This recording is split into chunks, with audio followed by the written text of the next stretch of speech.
Tudo prontinho, tudo preparadinho para mais uma linda história de amor, de emoção e essa de muito mistério, muito mistério. Você que gosta de histórias misteriosas, de coisas do outro mundo, de trabalhos espirituais, não perca essa história. Ela é especialmente criada para você. Fica comigo, fica na sintonia. Pedido urgente meu. Se torne membro aqui do canal, eu preciso de você. Eu quero que você seja membro do canal. Entra e vem com tudo. O YouTube pede para que a gente cresça também na plataforma, tendo membros. E eu preciso de você. Opte em ser membro. Se inscreva no canal, acione o sininho. Vai ser muito importante para todos nós. Conto com o seu carinho, com a sua audiência e com a sua atenção. Ô Paulinho, e o que é aquele telefone que fica publicado à esquerda do teu vídeo, na capinha, na thumbnail? Aquele telefone é o nosso WhatsApp e através dele você pode mandar a tua opinião. Manda a tua opinião para cá, vai ser muito bem-vinda. Assim como através desse WhatsApp, tem gente que escolhe contar a história. E aí eu transcrevo e trago a história para vocês. Ah tá, e esse telefone também é uma chave Pix, por onde muita gente apoia o canal. Você tem essa vontade de apoiar o canal? Seja bem-vinda. Muito obrigado. Se puder, eu agradeço. Isso posto, prepare o seu coração para as coisas que eu vou contar, porque a história maravilhosa de hoje, aqui no canal, acabou de começar.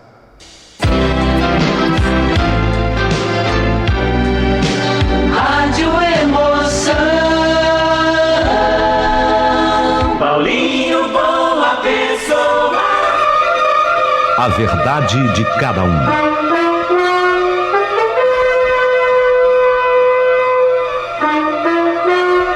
Ah, meu amigo Paulinho Boa Pessoa, nesse mundo de meu Deus eu vi cada coisa acontecer, Paulinho. E hoje, como uma vizinha atenta, não fofoqueira não, nunca fui vizinha fofoqueira, mas eu sempre fui uma vizinha atenta a tudo que acontecia na minha comunidade. Tanto é que quando alguém precisava de alguma coisa, ô dona Cida, a senhora tem tal coisa? Ô dona Cida, a senhora pode me ajudar com aquele chá? Ô dona Cida, você pode me ajudar com um conselho? Sabe a minha casa? A minha casa era uma casa assim de todos. Porque se fofoqueiro eu não era e realmente não sou, eu era uma vizinha atenta às necessidades daquela comunidade. Quantas vezes eu consegui o hospital para a mulher que estava grávida e consegui tratamento para a criança que sofria com bronquite. E quantas vezes eu fui atrás de um advogado para alguém que necessitava de um advogado, pedir lá um favor. Eu sou assim, é característica minha. Já levei bronca, já saí no prejuízo, já levei nome injusto de fofoqueira. Essa mulher, ela quer participar de tudo na vida dos outros aí, ela é entrona. É uma expressão comum do interior do Brasil. Você já ouviu falar, né, Paulinho, de entrona? Ela é entrona. Quando, na verdade, eu sempre quis ajudar. Eu sou conhecido aqui na rua como Dona Cida do 27. A minha casinha é a azul do fim da ladeira, com varanda branca, piso gasto e 3 vasos de espada de São Jorge enfileirados. A minha casa é famosa. Muita gente já bateu no meu portão, já bateu na minha porta, conforme eu já dissera, e eu já ajudei muita gente. Sabe, Paulinho, já fui muita coisa nessa vida. Cabeleireiro eu conheço, sei cortar cabelo. E quantas vezes eu cortava cabelo de graça de quem não pudesse pagar? Sim, eu cobrava o meu trabalho como cabeleireira, vocês estão entendendo? Mas as pessoas que eu sabia que não tinham condição. Uma vez eu me lembro que tinha uma moça que ia casar aqui pertinho, pobrezinha, e a mãe dela veio de um sítio toda desarrumada, sabe? E eu cortei o cabelo dessa mulher, eu penteei o cabelo dessa mulher, eu pintei o cabelo dessa senhora, eu pintei as unhas dela. E ela não podia pagar, eu fiz isso por caridade. Parteira, eu sei. Quantos meninos e meninas já coloquei no mundo, eu conheço, eu sei. Boleira da quermesse, aquela que... Atenção, senhoras e senhores, recebemos aqui uma prenda da Dona Cida do 27. Um bolo que ela mesma confeccionou, preparou e mandou para a nossa festa. Já tem o primeiro lance do leilão. Essa sou eu. Vocês estão entendendo quem sou eu? Catequista. Quantas crianças eu preparei para fazer a primeira comunhão, o catecismo. E até benzedeira nas horas difíceis. Com um ramo de arruda na mão, o que eu aprendi com a minha avó.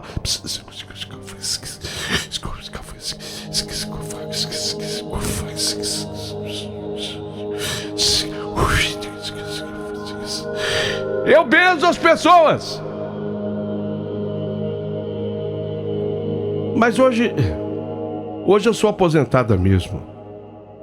Só que tem um talento que eu nunca perdi: observar gente. Mas não com a intenção da fofoca, observar para entender e principalmente observar os sinais.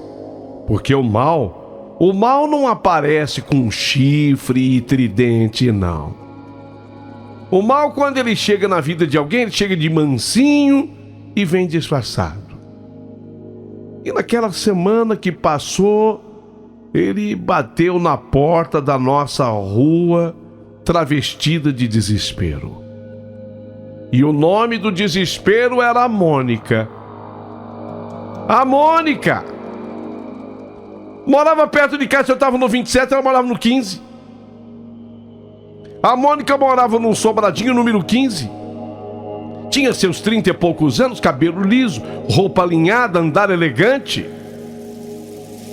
Mas o que mais chamava a atenção na Mônica era o olhar. Ela era assim um pouco arrogante, um pouco triste e um olhar sempre faminto. Quando ela chegou aqui na rua, havia 2 anos passados, todo mundo achou que ela fosse mulher de alguém assim conhecido, sabe? Eu sei não, deve ser empresário, o marido dela, ou vereador aqui na cidade, carro bonito, roupas elegantes e caras, jeitão meio distante, nariz meio empinado. Essa mulher deve ser muito bem casada, mas bastaram alguns meses para começar o zum zum zum. Mônica estava se engraçando com o Jorge. A Mônica estava se engraçando com o Jorge. Quem é o Jorge? Bom, o Jorge era o tipo que chamava atenção mesmo. Até eu que sou mais velha, eu olhava assim pro Jorge e era obrigado a reconhecer que o cara era... O cara era bonitão, braços fortes, a fala macia, casado. Jorge é casado. Casado com a Janaína. Aliás, a Janaína, ela também é cabeleireira, mas ela é muito mais profissional do que eu. Vocês entenderam? Eu também entendo de cortar cabelo. Mas a Janaína era muito mais profissional do que eu. A cabeleireira, inclusive, mais querida do bairro. Os dois, o Jorge com Janaína, eu dizia que era o casal que combinava até no nome, porque era JJ, o casal JJ. Jorge e Janaína. Eles tinham um casal lindo de filhos, uma casa simples, mas uma casa gostosa. Só que o Jorge era fraco. Como assim? Você acabou de falar que ele é forte? Não, falei que ele é forte fisicamente. Tinha os braços fortes, mas fraco, que eu quero dizer, fraco com a carne. Tá, eu vou ser mais direto assim, o Jorge era mulherengo, fraco assim, ele tinha uma queda, e deu pra entender? E além dele ser fraco, A Mônica do Sobradinho número 15, ela era insistente. E eu sou de observar, então eu vi tudo. Primeiro era ele ajudando a descarregar as compras do mercado. Depois era o Jorge passando ali com desculpa de consertar o interfone. Ela resolveu fazer lá uma festa junina, ele foi pendurar as bandeirinhas pra ela. E quando eu dei por mim, ele estava indo lá direto na casa da Mônica quase todo fim de tarde. A Janaína, o salão de beleza dela não era ali perto, era mais distante. Ela não via. Olha, não fui eu que contei. Porque eu já disse a vocês que eu sou observadora, mas fofoqueira não. Não fui eu quem contou. Mas alguém contou, a Janaína descobriu. A Janaína descobriu, e quando ela descobriu, o escândalo foi feio, sabe, Paulinho? Foi feio, o escândalo foi feio. Teve grito na rua, porta batendo, menino chorando, vizinho espiando por trás da cortina, e o Jorge, para surpresa de todos, largou a Mônica, voltou para casa, ajoelhou no portão da mulher, pediu perdão para Janaína, era o casal JJ, pediu perdão, chorou. Janaína, a mulher de fé, decidiu perdoar.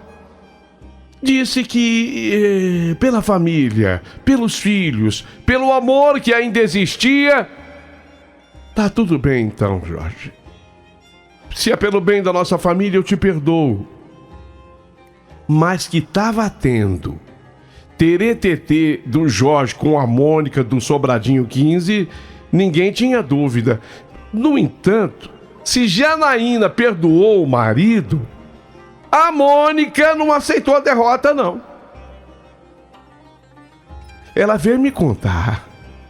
Porque a mulher, quando fica ferida, ela quer se abrir, ela quer desabafar. Ela me encontrou e ela sabia que a minha casa era aberta para todo mundo. Ela viu eu varrendo a calçada, ela parou para conversar comigo e no final ela falou: "Ô, dona Cida, ele é meu, o Jorge é meu." Ela disse-me num final de tarde, assim que eu estava varrendo a calçada lá de casa. Ele voltou para ela, mas sabe, dona Cida, ele voltou por pena, porque eu sei, ela é boa, ela é cabeleireira, ela é benquista aqui no bairro, eu sei que ela é boa, mas isso não basta para prender um homem. Eu sei o que ele sente. O Jorge sente alguma coisa muito forte por mim. E ela tá forçando uma barra, dona Cida. Ninguém pode prender um homem em casa devido aos filhos, família. Que papo é esse, dona Cida? Ela disse que perdoou pelos filhos. Vê se tem cabimento. A senhora que é mais vivida, alguém pode perdoar pelos filhos? Ele voltou para ela por piedade. E sabe o que eu entendo disso tudo, dona Cida? Ela roubou o que é meu. Aí eu corrigi a Mônica, era a minha obrigação. Mas, Mônica, você me perdoa, mas o que é seu, minha filha? Jorge. Se você pensa assim, e se Deus está de acordo que é seu mesmo, então o que é seu, o vento não leva. O vento leva isso aqui, ó. A folha, o papel. Mas o que é seu, o vento não leva. Eu respondi para ela. E o que não é nem tranca, na verdade segura, Mônica. Ela me olhou assim com um misto,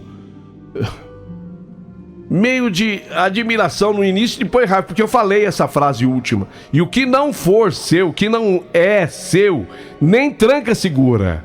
Ela me olhou com raiva, mas engoliu seco. Terminamos a conversa e ela entrou no 15, o Sobradinho 15. 3 dias depois, como eu observo tudo, Ela saiu com um lenço vermelho na cabeça, o batom era escuro e um brilho nos olhos que me arrepiou. Era uma segunda-feira abafada, céu sem cor, um silêncio que pesava no ar, nenhum cachorro latia, nenhum passarinho cantava. E ela saiu assim vestida daquele jeito. Onde vai vestida desse jeito? Eu gritei para ela assim à distância, vendo-a passar. A Mônica nem respondeu. Mas lá no fundo eu sabia. Lá no fundo eu sabia. Aliás, todo mundo sabia. Ela ia estar com Sinhá Zoraide. Quando eu falo o nome dela, até me arrepia, assim, o braço. Na verdade, no plural, os braços, a coluna, o pescoço, tudo. Sinhá Zoraide. A casa da Sinhá Zoraide ficava no alto do Morro do Luar. Um lugar que ninguém passava, assim, depois de 6 da tarde, que escurecia. Ali era um atalho bom, mas quem pegava atalho por ali, a trilha era estreita, cercada por um bambuzal. O bambuzal, vocês conhecem o bambuzal? O bambuzal, normalmente ele é alto, o bambu, e ele é muito flexível. Então quando bate um vento, aquele bambu, ele praticamente desce ao chão, ele faz um barulho. O bambuzal meio que chora, sabe? Então ele dobra com o vento, quase toca o chão, produz um som, um barulho que dá um pouco de medo, sim. Até o chão ali era mais úmido, mesmo em dias que não tivesse chovido. Diziam que ali o tempo era diferente, que uma hora lá em cima podia durar dias aqui embaixo, e que a Sinhá Zoraide não era mulher de reza comum, não. Eu benzia! Já falei pra vocês! Eu benzia com galinho de arruda. Sinhá Zoraide, não. Com ela, a reza era braba. Ela era filha de ciganos, neta de benzedeira do sertão, e tinha nascido com a marca vermelha no peito em forma de serpente. O que falavam é que a mãe dela foi vista num cemitério velho enterrando algo numa garrafa de vidro numa noite sem lua. Eu mesma, apesar de observador, eu só vi mesmo a Sinhá Zoraide uma vez assim de longe, no enterro do pai dela. Estava vestida de preto assim dos pés à cabeça, carregava um colar com dentes de algum bicho que ninguém reconheceu. Eu tinha, se eu não disser medo, eu vou falar receio da Sinhá Zoraide. E foi lá, naquela casa, escondida no alto do morro, entre o mato e o bambuzal. O bambuzal já era sombrio e suspeito. Foi ali que a Mônica bateu as portas do destino. Dizem que ela levou um presente, uma rosa vermelha, mas levou também consigo uma foto do Jorge, uma fotografia do Jorge. E não sei como ela conseguiu. Depois disseram que foi uma funcionária traidora do salão que arranjou para ela 3 fios de cabelo da Janaína.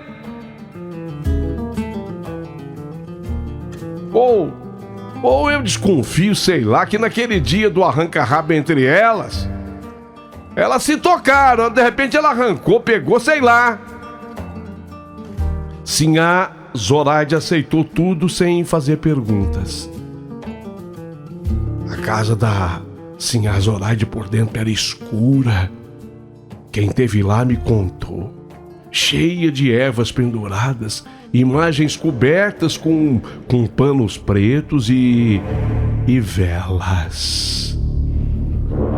Velas grossas, cor de rosa, vermelha, vela preta, comprida a vela preta. Uma vela azul também. Eu não entendo essa coisa das cores das velas, mas velas assim coloridas. E de repente, nessa recepção feita a Mônica, uma vela azul tremendo no centro da mesa, mesmo sem vento nenhum.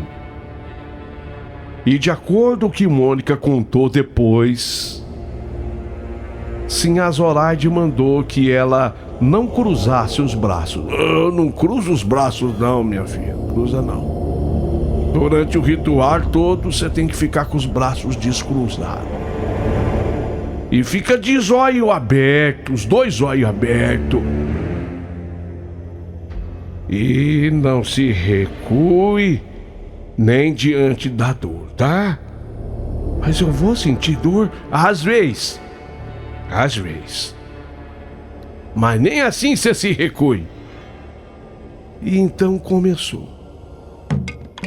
Ela acendeu uma vela preta, fez um círculo de sal grosso com pimenta do reino. Quebrou um ovo no prato e leu o que vinha na gema. Depois cuspiu no chão e começou a entoar um cântico que não era na língua portuguesa, nem latim, nem nada que Mônica reconhecesse.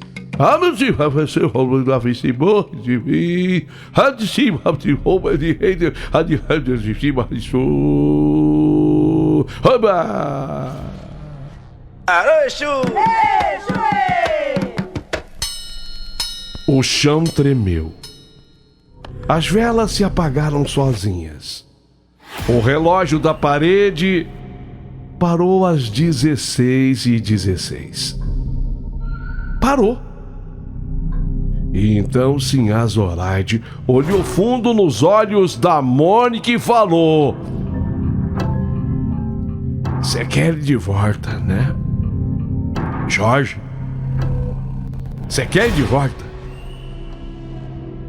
Então escuta aqui o que Sinhá Zoraide vai dizer para você, para vós, missê. Ele vai voltar." A Mônica abriu um sorriso nessa hora. Ele vai voltar. Mas tem uma coisa. Você não vai saber se ele voltou por amor ou por maldição. Não me olha assustada? Mas ele vai voltar.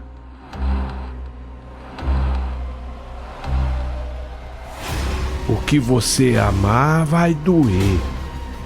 E o que você segurar com raiva vai apodrecer na sua mão.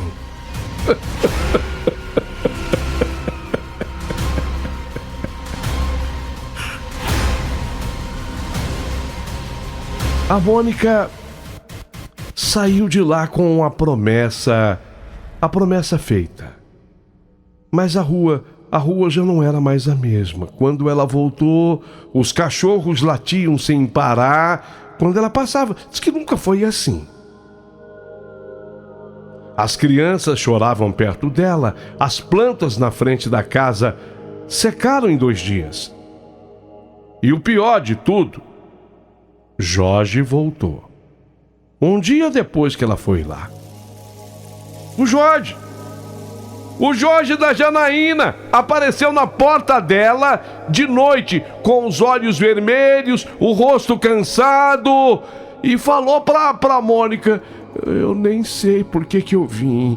Eu só sei que eu precisava estar aqui agora, Mônica. Eu posso entrar?" Mônica deixou ele entrar. Quando o Jorge voltou para a casa da Mônica, ninguém entendeu nada. Ele tinha jurado o amor a Janaína, ele tinha pedido perdão, inclusive de joelhos, para ela. Ele tinha prometido que nunca mais nem passaria na calçada em frente ao número 15 daquele sobradinho. E agora, ali estava ele. O carro, ele estacionou na frente e ficou fechado na frente da casa de Mônica dias e dias e noites, como se o passado jamais tivesse existido. E a Janaína? E a cabeleireira? Coitada. A cabeleireira, ela sabia, mas ela já tinha feito tudo que podia ter feito. Mas o carro dele tá lá, Janaína, deixa. Esse deixa era falso, porque Janaína se definhava. Em menos de uma semana a mulher emagreceu. Olha, não sei quantos quilos ela emagreceu, mas ficou muito magra. Parou de comer. Febre que vinha e sumia sem motivo. No salão, ela já não cortava mais cabelo. Eram as outras funcionárias que tentavam tocar o negócio para frente, porque ela, Janaína, ficava parada olhando para o nada, murmurando coisas em tom baixo. Inclusive eu fui lá fazer uma visita, porque, como eu disse, eu sou uma observadora da comunidade. Eu vim aqui dar uma arrumadinha na unha, mas quero ver como é que tá a Janaína. Um dia eu fui surpreendida. Ela bateu aqui no meu portão, a Janaína. Entrou aqui em casa com os olhos cheios de lágrimas. Dona Cida, eu sei que a senhora é benzedeira, a senhora é uma mulher muito amada e querida aqui da nossa comunidade. E eu vim aqui para desabafar com a senhora, Dona Cida. Olha, eu sonhei com uma cobra enrolada na minha barriga. A cobra, sabe, daquelas que aperta a gente. Isso. Ela enrolou assim na minha barriga e apertava. E a cobra falava comigo, mas com a voz da Mônica. Não era a voz da cobra, era a voz da Mônica. E dizia que ia arrancar tudo de dentro. Nossa, filha, que sonho mais estranho. Eu arrepiei, até os fios da nuca. Então eu vi que a minha benzedeira, a minha benzedura feita com o meu raminho de arruda não ia resolver. Mas eu sou muito amiga e querida do Padre Nilo. Falei, uai, se você me autorizar, eu vou marcar com o Padre Nilo, te levo lá. Você vai?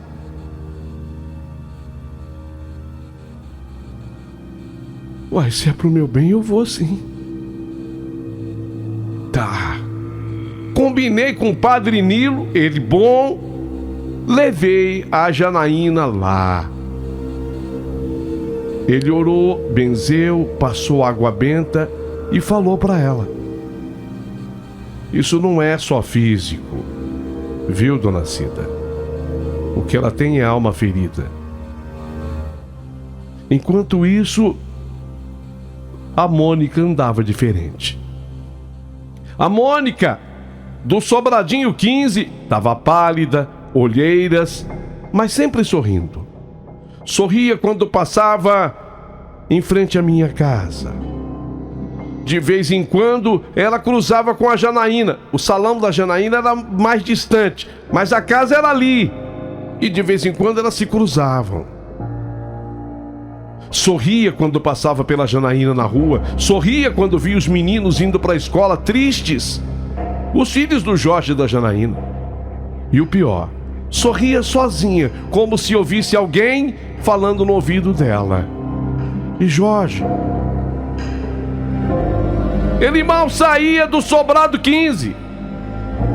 E quando saía, deu para ver, estava diferente, mais magro, mais calado, olhos vermelhos, como se não dormisse há dias.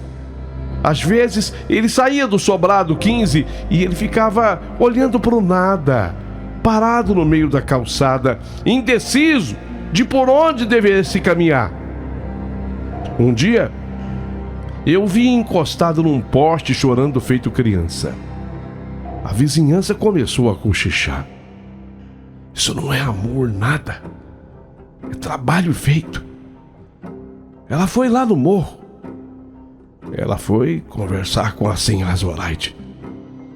Feito forte, coisa de amarração pesada. A rua inteira sabia. Não fui eu que contou! Quem contou não fui eu! Mas todo mundo sabia. Eu observava, fofoqueiro eu nunca fui. Mas só eu vi quando Mônica começou a se perder de vez. Ela começou com os gatos. Sim, todas as noites um gato preto miava em frente à casa dela. Sempre à meia-noite. E o gato vinha e miava 3 vezes. No terceiro dia, esse gato apareceu morto no portão. E no lugar dos olhos do gato, 2 pedras pretas. Depois foram as paredes.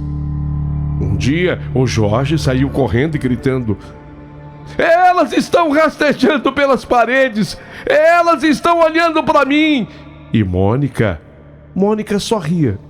Ria alto, com a cabeça tombada para o lado, como se estivesse vendo outra coisa além da gente.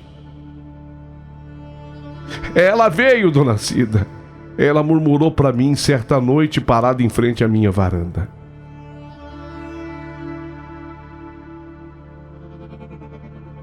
A senhora Zoraide abriu a porta errada. Era para separar eles, mas ela veio. Ela veio. Quem, Mônica? Quem veio? Eu perguntei. Mas ela já estava indo embora descalça e de camisola. E com uma vela preta na mão. Depois daquela noite em que Mônica apareceu descalça, de camisola e com vela preta na mão, tudo desandou de vez. Jorge desapareceu. Não, eu não estou exagerando. O carro dele sumiu, ele sumiu sem deixar rastros. Depois, curiosamente, o carro voltou a aparecer em frente à casa. Mas ele não.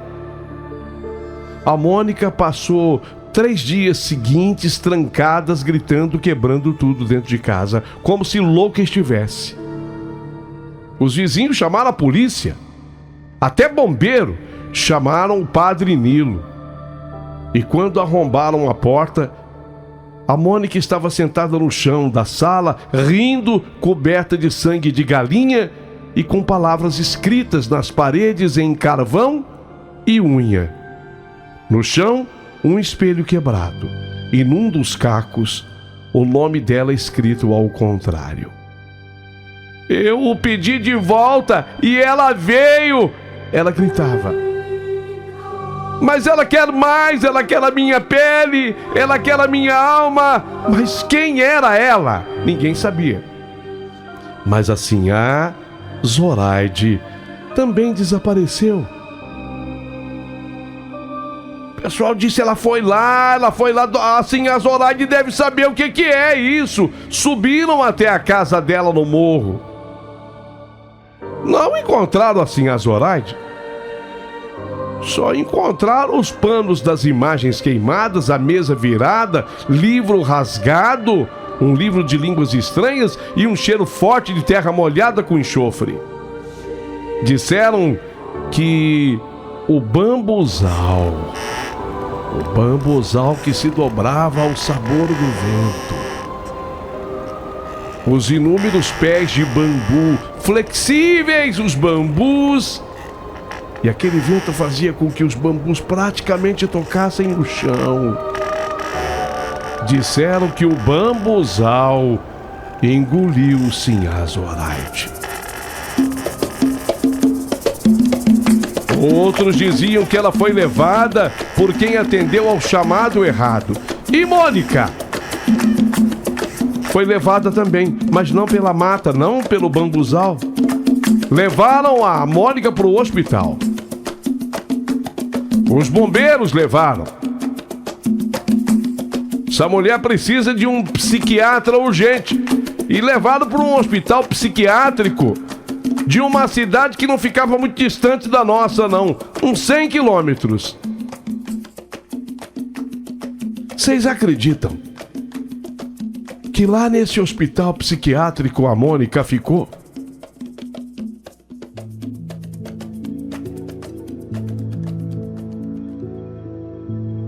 De início ela não falava, ela não reagia, ela só chorava.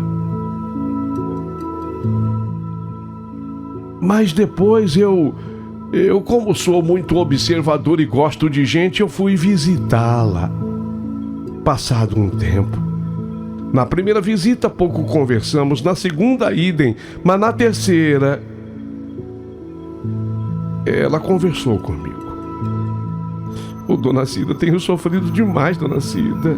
Eu não sei, falam na minha cabeça, falam comigo, parece latim, mas tem palavras que soam como uma cobra sibilando. Ouvimos como se viesse dentro do espelho do quarto. E o Jorge sumiu. Janaína, a cabeleireira, a boa mulher com fé e reza, Padre Nilo, se curou aos poucos. Voltou para o salão. Criou os filhos com cabeça erguida. Criou um casal de filhos, bem formados, se formaram. Ela nunca mais falou o nome de Mônica. E eu sigo aqui, sentada na varanda do número 27. Hoje eu me dedico mais ao terço. Minha planta de arruda, meu olhar atento, porque quando alguém mexe com aquilo que não entende, acaba chamando quem não sabe devolver. E às vezes o feitiço não só vira contra o feiticeiro, ele carrega junto tudo que encontra pela frente, inclusive a alma.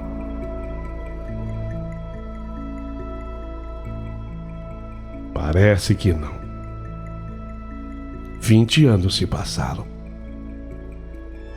20 anos. Um pouquinho mais até.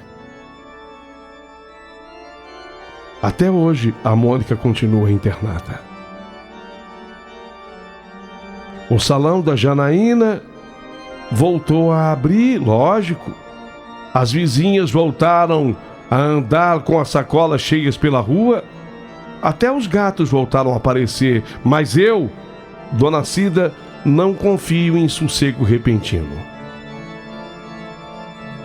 E ontem meu coração avisou, vem coisa.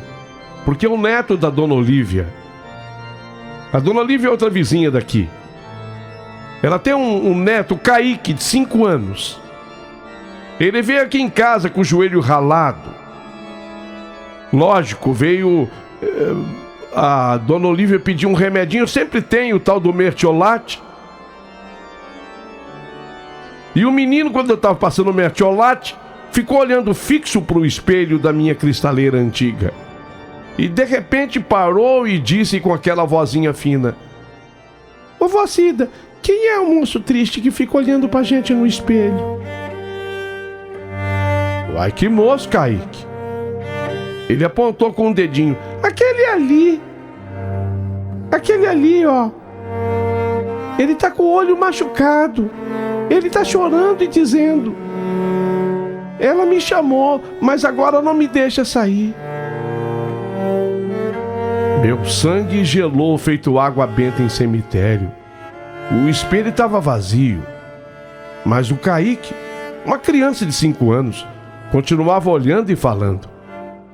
Ele disse que a mulher do lenço vermelho está rindo e tem uma cobra no ombro dele. Eu abracei o menino, fechei a cristaleira, fiz sinal da cruz, fui buscar minha arruda e o meu terço. Porque quando criança vê o que adulto finge que não existe, é porque o véu do outro lado tá fino demais. E agora, eu não sei o que veio com a Mônica, mas sei que a coisa ainda tá por aqui, no nosso quarteirão, na nossa rua. Talvez dentro de um espelho, talvez esperando uma promessa, sei lá que promessa é essa.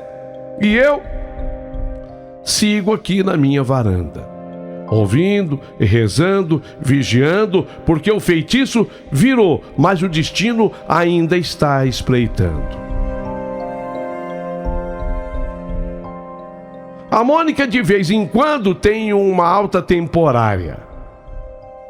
Passa 10, 15 dias com os parentes e depois volta para o hospital psiquiátrico.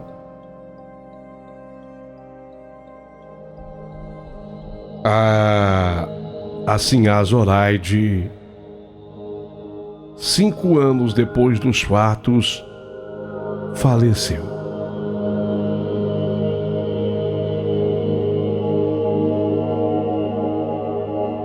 Eu só fico cismada quando eu passo na sala e olho para minha cristaleira. Não sei porque o Kaique também foi dizer essas coisas. Mas ele é criança. Devo levar a sério? Falei com a avó dele, Dona Olívia. Ela fez também o nome do Pai, do Filho e do Espírito Santo. E rezou o credo. Bem, eu hoje resolvi te contar essa história, especialmente para alertar as pessoas que mexem com essas coisas das quais elas não entendem. Eu acho que tem um portal, sabe, Paulinho? É minha opinião. Tá ali quietinho, mas ele existe. O que a gente não pode é ultrapassar o limite desse portal. Porque o ser humano tem o livre arbítrio. Se o portal existe, e ele existe, respeite. Para tudo tem um limite. Ficarei aguardando a partir de agora as opiniões de todos vocês.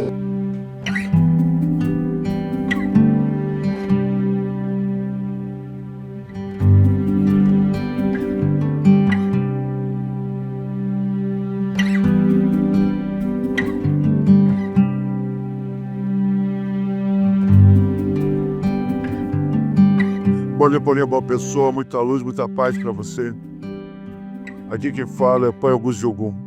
Realmente, se não sabe, não mexe. Que entre o céu e a terra há mistérios que nem nós, que somos espíritos, entendemos às vezes. Então eu evitei as frias de TikTok, Kawaii, YouTube, que mostra fazendo as coisas que as pessoas não entendem, em vez de ajudar, atrapalha a vida. Não faça isso. Se não sabe, não faça. E nunca faço mal. Nunca faço mal. E eu, na minha casa, não fazemos mal. Só fazemos o bem. Não faço mal. Que o mal retorna. Faça sempre o bem. Para que você possa resgatar o bem na outra vida. Sobre o abraço, pelo beijo, Paulinho. Muita cheia nos pés, Xará, posso abençoar vocês. Bom dia, Paulinho. Aqui é a Sueli. Falo do Balneário São Francisco. Ô, Paulinho, isso é muito sério, viu? Isso é muito sério. Eu sou vítima disso aqui no quintal da minha casa. Isso é muito sério. Eu vivo embaixo de oração, joelho no chão, 24/48, Paulinho. Eu vou te falar uma coisa pra você, é muito triste a pessoa que faz isso. Ela fez por amor, outras faz de ganância, de avareza e de inveja, né? Não é inveja pelo que os outros têm, é inveja do sorriso e da capacidade alheia, sabe, Paulinho? E é ruim quando isso vem de uma pessoa muito, muito, muito próxima, sabe? Aqui atrás da minha casa, aqui na onde eu moro, a cortina tem olho.